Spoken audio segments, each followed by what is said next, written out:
Right, okay. So the history to how I came to doing that is solely on the use of those type of cups, disposable cups, and the use of pizzos. I used to work as a barista in a coffee bar a long time ago, 20 years ago. And I was at uni at the time, and I was very interested in drawing, and I used to try and make drawings using an Italian coffee machine by putting heat-sensitive paper, fax-mouth paper, in the heads that you'd make coffee through, so it would burn as like a circle on the paper. Mm-hmm. And that is because it's heat-sensitive. It's like one interesting sort of drawing material.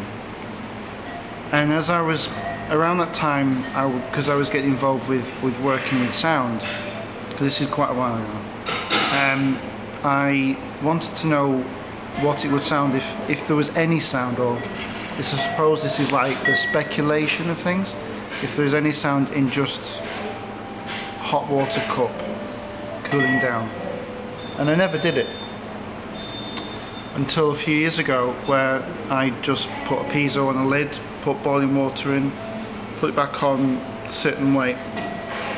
And there is something deliberate there, which, you know, what you heard in that performance was just trickling. And what it is it's just condensation forming, because the surface of the lid is cooled by the room atmosphere and hot inside, and it's just forming and slowly dripping back in. And what's particularly interesting about that is the duration of it, because it was done initially as something to record. It was a recording. So I'd record it, and I was recording to mini discs, so I got like 60 minutes, and it was still going. So then when I got a digital recorder, I tried it again, and it ran for about an hour and a half to 2 hours before it was imperceptible. But all of the sound that's within it is very low. In fact, the sound is embedded within any noise that you introduce into the mix. Is the impedance of the microphone, the quality of what you're using, the recorder that is. So I always intended it to be something that was going to be cleaned, but it wasn't. In the end, I actually quite like the presence of the mechanism itself, the piezo, the amplification process. And when I did this performance that you saw, I was just interested in how something can sort of be quite performative, but also be about witnessing action.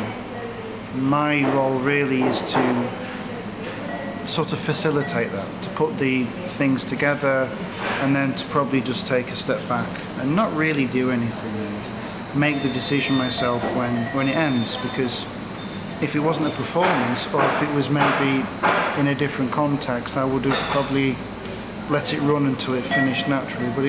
But you saw it, wasn't it?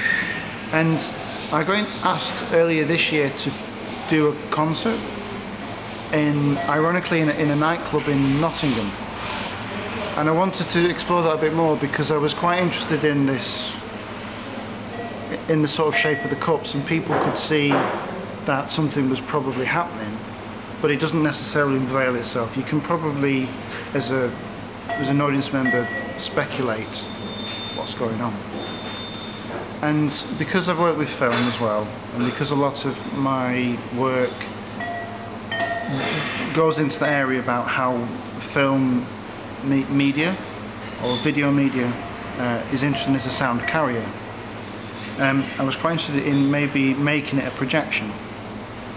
So what I did is I did it behind a screen. Mm-hmm. So I had a rear projection screen, and there was a projector that cast the shadow of the cups.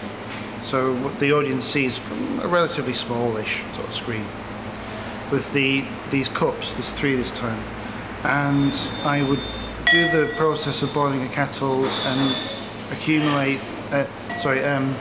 condition the performance basically by preparing this water, and then pour the water in behind a screen so you see things lifted and put in, and then sort of disappear behind. So I'm actually visually even more removed in a way. You can't see me anymore. What all you see is the shadow. You just see, yeah. And you could see me maybe a little bit if you tried, but I'm really out the way. And then it just sort of comes into play, the condensation kicks in, you bring the levels up.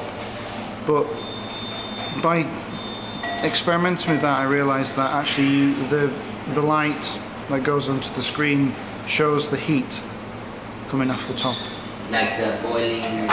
It's through, you have a little hole, yeah? But it's really, really fine. So the only way you can see it is if you're really, really close to the screen. So what I did is, it's quite nice actually, is because the closer you get to the screen and further away from the light source, the bigger the image is. So I put 3 cups front with the piezo's, you can see a cable and blah blah blah.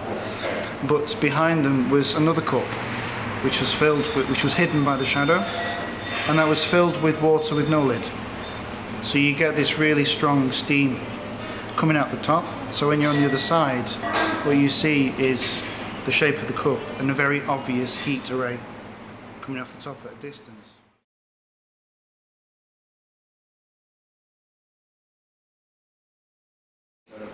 In a way, yeah. And that was done, I've only done that once like that, but that's sort of, it's nearly resolved for me in a way. There's a couple of other things that are interesting within that, because I actually used recorded sections of it, which was to do with that presence of this hot cup. So it has some very interesting things in it about when we watch something, when we listen to something, or we pay particular attention. There are all these other bits of information that go on that are to do or condition how we listen to things. We can't solely separate that from it at all. It's impossible. There's a lot of ocular information in watching that. There's a lot of sensorial information in the space. So yeah, quite pleased with it actually. It is part of the research that I'm doing at Brooks as well.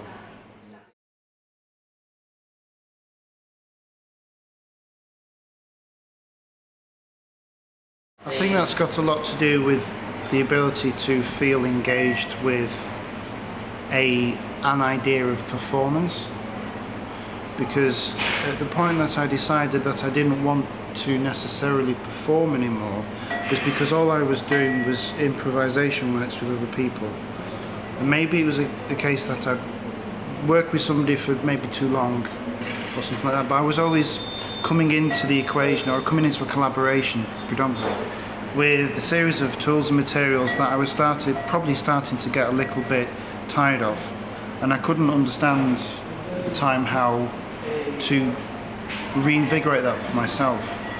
My interest was moving into other conceptual areas because I'm interested in this other influence that comes in to audio, and I decided that to stop performing, to not be the person who works with these materials in a said situation, and that's a concert, for me was the right decision to make at the time.